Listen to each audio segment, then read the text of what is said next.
Sí, por favor. Sí. Bueno, dicho esto, que ya está dicho. Nosotros esperamos que ahora el Ejecutivo, las autoridades de la Comisión, nos permitan discutir un presupuesto. La verdad que si ya conocían cuáles eran todas las reformas, cuando armaron el presupuesto y estaban contenidas, esto está verificando que a todos nosotros nos tuvieron con algo absolutamente oculto y a la sociedad también en el marco de una elección. O sea que la verdad espero que eso sea un error y que ustedes corrijan las planillas, porque estas leyes, como dijeron acá también, las crearon después de la elección al calor de un clima que ustedes piensan que es uno, nosotros entendemos que es otro muy distinto. Dicho esto, preguntas al ministro. No me voy a adentrar en cuestiones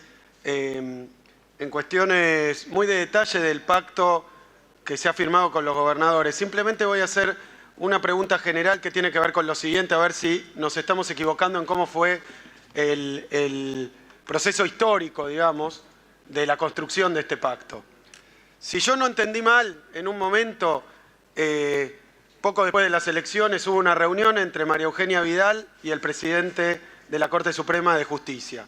Cuando María Eugenia Vidal, como gobernadora de la provincia de Buenos Aires, estaba haciendo un reclamo ante la Corte Suprema de Justicia, que en realidad es un reclamo similar al que hacían muchísimas de las jurisdicciones, que lo conozco bien, que tenían causas pendientes ante el Superior Tribunal por distribución de recursos con la Nación. Es decir, varias provincias, algunas de ellas muy conocidas, pero muchas más, que esto es la cuestión de los fallos pendientes, tenían reclamos. Pero hubo una reunión entre el ministro de la Corte Suprema y la gobernadora de la provincia de Buenos Aires. La pregunta es, como los diarios interpretaron que eso quería decir que la Corte Suprema de Justicia iba a fallar a favor, los diarios oficialistas interpretaron que ese era un gesto de la Corte Suprema diciendo que iba a fallar a favor del reclamo de la pretensión de la gobernadora, que esto era la nueva repartición del Fondo del Conurbano Bonaerense, quitando el techo de los 650 millones, dicho de otra manera. Esa foto quería decir que todas las provincias iban a tener que poner la plata para que se pudiera incrementar el Fondo del Conurbano Bonaerense. El reclamo de los bonaerenses es justo, como lo es el de muchas otras provincias. Lo que era bastante imposible era suponer que las demás provincias iban a cargar con toda esa necesidad de la provincia de Buenos Aires. Pero esa foto marcaba que si no se hacía algo, la provincia de Buenos Aires iba a tener un fallo favorable. Esa es la primera pregunta. ¿Qué relación tuvo el Poder Ejecutivo con esa reunión? ¿Qué opina de esa reunión? ¿No le parece que es ilegal que se reúna el presidente de la Corte Suprema con un gobernador en el marco de un reclamo que está haciendo? Y sobre todo, que no haya ninguna aclaración sobre que esa reunión fue para adelantarle un fallo. Porque nosotros estamos de acuerdo con que la Corte Suprema tenga que fallar en estas cuestiones. Lo que no queremos es que el oficialismo pueda interceder en estas cuestiones. Primer punto. Si esto es verdad, es decir, si el fondo del conurbano iba a salir de las demás provincias, el problema que se planteaba después, que fue un poco lo que ocurrió en la reunión con los gobernadores, es que se iban a desfinanciar a todas las demás provincias, lo que claramente no estamos de acuerdo. Lo que no podía pasar era reforzar el fondo del conurbano, como ya lo hicieron con la Ciudad de Buenos Aires, con el cambio unilateral de la coparticipación de la Ciudad de Buenos Aires por la policía. Pero no se puede hacer a expensas de las demás provincias. Entonces las demás provincias fueron a reclamar que no estaban de acuerdo con que se le transfirieran ellos a través de la nueva distribución. Y de ahí sale una propuesta del Ejecutivo, que es la de que el impuesto a las ganancias se coparticipe íntegramente y que la diferencia que queda a cambio de también el impuesto al cheque, pasarlo íntegramente al ANSES, la diferencia la ponga el Tesoro Nacional. Entonces viene a ser como que apareció una posibilidad, que además lo leímos en los diarios, leímos las declaraciones de los gobernadores, se juntaron los gobernadores, así que ellos no podían pagar el incremento del fondo del conurbano. Y después la compensación fue el impuesto a las ganancias. Entonces, ¿qué es lo que empieza a pasar? Nosotros acordamos con los gobernadores de las provincias que ellos no podían pagar el incremento del fondo del conurbano. Y concordamos también que el incremento del fondo del conurbano estaba bien. Ese es el espíritu de lo que estoy diciendo. Ahora, lo que me parece es que finalmente hay una cláusula que tiene que ver con las jubilaciones. Que también se planteó en los diarios que se iba a discutir con los gobernadores o solicitar a los gobernadores que acompañaran el cambio en el régimen, en el modo en el que se ajustan las jubilaciones.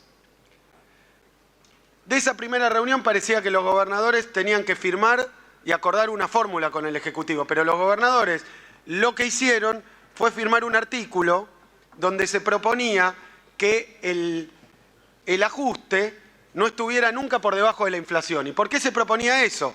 Porque todo lo que trascendía por los diarios es que el intento del Ejecutivo, y leyendo el artículo 4 del Fondo Monetario Internacional, que se lo reclama al gobierno, a través de propuestas para hacer una reforma del sistema previsional, pone que hay que alargar la edad, que hay que cambiar la fórmula y que hay que cambiar la tasa de sustitución. Los 3 puntos que reclama el Fondo Monetario y le pide al gobierno, le exige al gobierno, le sugiere al gobierno, le indica al gobierno, le manda al gobierno. Pero es lo que tiene después, lo que presenta el gobierno casualmente como reforma previsional. Ya está escrita, es lo que escribió el Fondo Monetario. La pregunta es, porque de ahí se podía colegir que iba a haber una fórmula de ajuste por debajo de la inflación. Y los gobernadores plantean que no puede estar por debajo de la inflación, no plantean una fórmula y después eso va al Senado. La fórmula que se plantea en el Senado, la que tenemos para media sanción, no cumple con este acuerdo. No cumple con este acuerdo, viola el acuerdo. La fórmula que aprobó el Senado y que estamos tratando viola el acuerdo con los gobernadores, porque dice concretamente que nunca el aumento puede estar debajo de la inflación. Lo dice concretamente. Y todo el mundo entenderá que si la fórmula es en parte inflación y en parte salarios, medidos a través de RIPTE, cuando los salarios vayan por debajo de la inflación, se viola el acuerdo con los gobernadores. Esa es la pregunta. ¿Está usted consciente, porque el Ejecutivo también firmó, de que esa fórmula, modificada después en la Cámara de Senadores, no así la que envió el Ejecutivo, la que envió el Ejecutivo era mala para los jubilados, probablemente en este periodo peor que la que sale del Senado, pero no violaba el pacto, porque decía la inflación más algo, una miseria, pero más algo. Nunca podía estar por debajo de la inflación. Ahora, la que estamos tratando en esta Cámara viola este pacto, es contradictoria con este pacto. Porque evidentemente cualquiera entiende que alcanza con que en un periodo de 3 meses los salarios vayan por debajo de la inflación para que quede violado, y también está el problema de la retroactividad. Entonces, usted que firmó el pacto con los gobernadores, le pregunto, ¿se da cuenta que lo que estamos por aprobar, o quiere aprobar, nosotros no, pero lo que quiere aprobar y presuntamente han conseguido los votos, acá viola este acuerdo? Segundo, ¿se da cuenta de que finalmente lo que sustenta, porque a ver, la economía es una manta corta, dice todo el mundo, una torta que se reparte, las porciones son más grandes o más chicas, pero el nivel está dado. O sea que acá hay que darle a María Eugenia Vidal, a la provincia de Buenos Aires, el fondo del conurbano. Nosotros coincidimos con que la provincia de Buenos Aires necesita más fondos. Ahora bien, no se le saca a las provincias quedan igual. ¿Quién pone la plata? ¿Quién pone la plata? Porque no se puede de la nada. ¿Quién pone la plata? Yo entiendo que lo pone el Tesoro, pero con la salvedad de que se hacen un ahorro, que yo le pregunto cuál es la magnitud, según usted, del ahorro por cambio de fórmula. Es muy concreta la pregunta, es un número la respuesta. ¿Cuánto se ahorra el Tesoro Nacional por el cambio en la fórmula? O el ANSES más precisamente. ¿Cuánto se ahorran? Porque después nos dicen que va a haber un ahorro por el cambio de fórmula, pero los jubilados no pierden nada. Lo cual es la cuadratura del círculo, no se puede ahorrar menos en pagar algo sin pagar menos. Entonces, las preguntas, para no abundar más, son esas. Las preguntas son esas. Y quiero dejar constancia de que no hemos caído en la chicana.